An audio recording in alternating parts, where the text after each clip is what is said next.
Start by using the ripest bananas you can find, as long as they aren't dark on the inside. If they're dark on the inside, they'll make your bread a dark color. This banana is still white on the inside, although it's completely black on the outside. It's too ripe for eating, but perfect for baking. The other 3 bananas I'm using might actually not be quite ripe enough. They shouldn't have any green showing on them. But I just ate one, and they're very ripe and sweet. So peel your bananas and mash them up in a bowl. Next, weigh the almonds out and pop them in the oven at 325 degrees Fahrenheit for 5 to 7 minutes. Be sure to set a timer at 5 minutes and check them. They go from done to burnt in a matter of seconds. When they come out, dump them into a plastic bag and use a mallet, a rolling pin, or a jar to smash them into smaller pieces. Now for the dry ingredients. In a separate bowl, starting with the flour, and then adding the baking soda, the baking powder, and the salt. Mix them all together and set the bowl aside along with the bananas and pecans. It's important to keep everything separate and mix them together in the order shown. The wet ingredients go right into the mixer bowl, starting with the room temperature soft butter. I cut cold hard butter into small pieces about a half hour ago so that it would reach room temperature quickly. Then we'll add the shortening, and next we'll add the sugar, and then the vanilla. Now we begin the process known as creaming.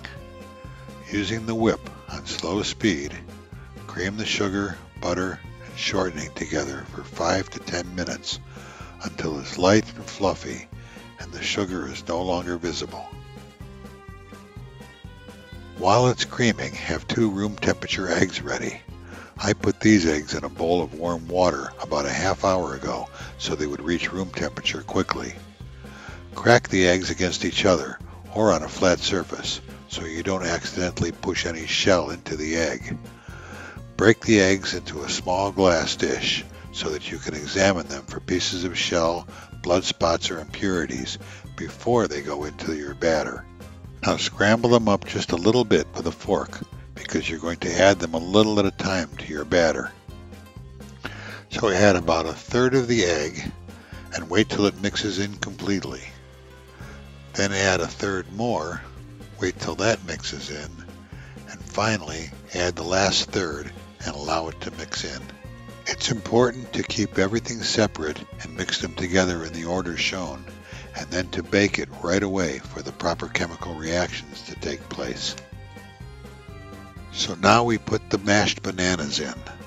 Don't stop the mixer while you're adding them.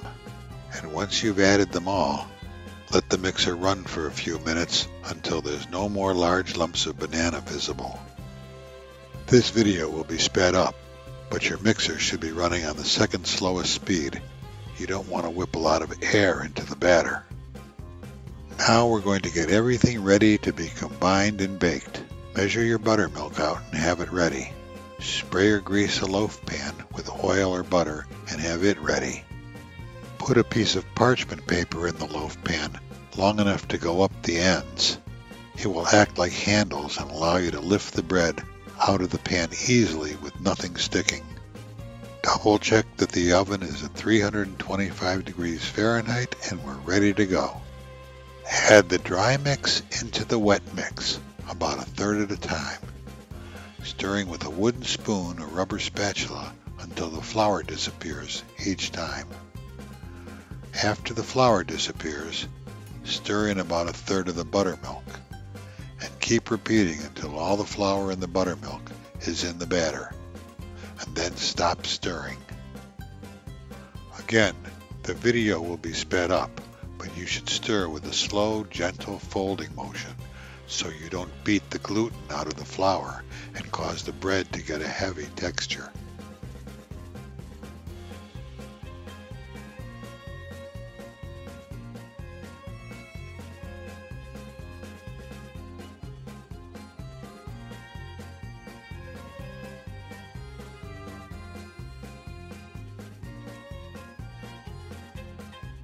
Once all that's combined, you can dump all the nuts in. and just stir until they're well distributed. Now it's very important to get it into the loaf pan and into the oven as quickly as possible.